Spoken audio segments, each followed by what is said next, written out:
Hi guys, அஸ்ஸலாமு அலைக்கும். Welcome back to my channel. இன்றைக்கி நம்ம சேனலில் சப்பாத்தியும் மட்டன் குருமா ரெசிபி தான் பார்க்க போகிறோம். வாங்க வீடியோக்குள்ளே போகலாம். இதுக்கு ஃபஸ்ட்டு நம்ம குக்கர் ஹீட் பண்ணிக்கலாம். அதில் தேவையான அளவு ஆயில் ஆட் பண்ணிவிட்டு ஃபைனாக சாப் பண்ண பெரிய சைஸு ஆனியன் 3 சாப் பண்ணி எடுத்துருக்கேன். அதை ஆட் பண்ணிக்கிறேன். இந்த ஆனியன் நல்லா கோல்டன் ப்ரௌன் ஆகிற வரையும் ஃப்ரை பண்ணிக்கலாம். இப்போ பாருங்கள், இந்த அளவு ஃப்ரை பண்ணால் போதும். இந்த ஸ்டேஜில் ஒரு 3 ஸ்பூன் ஜிஞ்சர் கார்லிக் பேஸ்ட்டு நான் ஆட் பண்ணிக்கிறேன். இது கூட இது இந்த ஆனியனுக்கு கூட சேர்த்து நல்லா ஃப்ரை பண்ணிக்கலாம், அந்த ரா ஸ்மெல் போகிற வரையும். இப்போ பாருங்கள், நல்லாவே எல்லாமே ஃப்ரை ஆயிடுச்சு. இப்போ மட்டன் ஆட் பண்ணிக்கலாம். மட்டன் ஆட் பண்ணிவிட்டு இதையும் நல்லா மிக்ஸ் பண்ணிவிட்டு இது கூட ஒரு மீடியம் சைஸு 3 டொமேட்டோ பியூரி நம்ம ஆட் பண்ண போகிறோம். இந்த டொமேட்டோ நல்லா ரா ஸ்மெல் போகிற வரையும் நல்லா ஃப்ரை பண்ணிக்கலாம். எந்த அளவுக்குன்னு பார்த்தா இதில் நம்ம ஆட் பண்ணியிருக்கிற ஆயில் செப்பரேட்டாக தனியாக வர்ற அளவுக்கு நம்ம இதை ஃப்ரை பண்ணிக்கலாம்.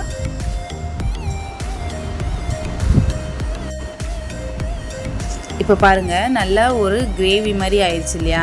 இந்த ஸ்டேஜ் ஆகிற வரையும் நம்ம ஃப்ரை பண்ணிவிட்டு இப்போ நம்ம மசாலா ஆட் பண்ணிக்கலாம். நான் இந்த கப்பில் ஒரு 1/2 ஸ்பூன் டர்மரிக் பவுடரும் 1 ஸ்பூன் சில்லி பவுட்ரு 1 ஸ்பூன் தனியா பவுட்ரு ஆயிலில் ஒரு 5 மினிட்ஸ் சோக் பண்ணிவிட்டு அந்த மிக்சரை இந்த கிரேவியோடு ஆட் பண்ணிக்கிறேன். இப்போ பாருங்கள், இந்த மட்டனோட மசாலா எல்லாமே நல்லா குக் ஆயிடுச்சு. இந்த ஸ்டேஜில் நம்ம புதினா ஆட் பண்ணிக்கிறேன்.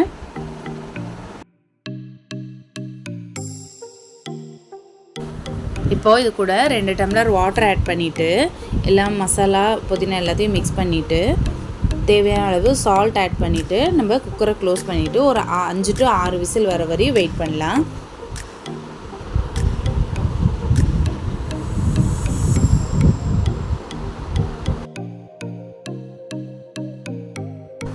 இப்போ பாருங்கள், விசில் வந்தாச்சு. நம்ம கேஸ் ஆஃப் பண்ணிவிட்டு ஓப்பன் பண்ணி பார்க்கலாம். கிரேவி மட்டனும் சூப்பராகவே ரெடி ஆயிடுச்சு. இது கூட பண்ணி வச்சுருக்கிற பொட்டேட்டோவும் 1/2 கப்பு தேங்காய் கிரைண்ட் பண்ணி வச்சுருந்தேன், அதையும் இது கூட மிக்ஸ் பண்ணிக்கலாம். மிக்ஸ் பண்ணிவிட்டு மறுபடியும் கேஸ் ஆன் பண்ணிவிட்டு ஒரு 2 விசில் வர வரையும் வெயிட் பண்ணலாம்.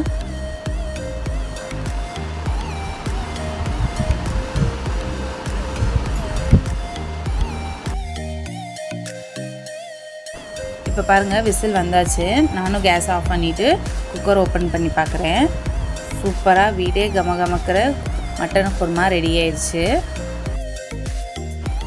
சப்பாத்தி பரோட்டாவுக்கு இந்த குருமா ரொம்பவே அட்டகாசமாக இருக்கும். நீங்களும் வீட்டில் ட்ரை பண்ணி பாருங்கள். தேங்க்யூ. அஸ்ஸலாமு அலைக்கும்.